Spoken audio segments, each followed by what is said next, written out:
এই দুই ইমামকে বন্ধক দিছিল, আপনারা সবাই জানেন। নবীর কাছে আইয়া এক ইহুদি কইল আমারে 200 টাকা দেন। কেন? আমার দুটা মাইয়া বিয়া দেবো, খুব ঠেকা।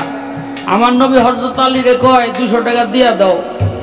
নবী ফাতেমার কাছে আইয়া কয় জহুরা গো, নবী তো 200 টাকা দিতে কইলো, আমি তো এই আগামী ওয়াক্তে যে খামু সেই খাবারও নাই, কিন্তু নবী যে কইছে এই বাক্য তো কি পালন করতে হবে, পূরণ করতে হবে। তো ঘরে তো কিছু নাই।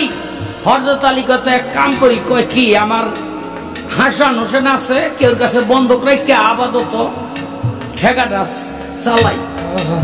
এক ইহুদির কাছে লয়ে গেছে, এই দুজনের রাইখা 200 টাকা দাও। ইহুদি ইমাম হাসান আর হোসেনকে দেখাই ছোট তো পাগল হয়ে গেছে, চাঁদের মতো রূপ, নুরানি চেহারা, বাবা রে বাবা, এই সারণ দেব না। ইহুদি বুদ্ধি করে কয় দিতে পারি, যদি সন্ধ্যা হবার আগে তুমি এই টাকা আমার ফেরত দিতে পারো। কয় দিব? দুই ইমামরে বন্ধক রাইখা 200 টাকায় না বেটারে দিছে। তখন হলো যুদ্ধ বিগ্রহ, সারাদিন এগিয়ে লইয়া হযরত আলী ছিল। সন্ধ্যা হয় এমন সময় মনে পড়ছে, হায় হায় আমার দুই ইমাম না বন্ধক ফিয়াইছি, আমার দুই ইমাম না বন্ধক ফিয়াইছি। দৌড়ে গেছে, এই 200 টাকা জোগাড় করে আমার ইমামরে দাও।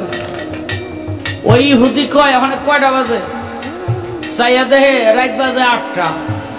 কয় এখন আর ইমাম পাইবা না।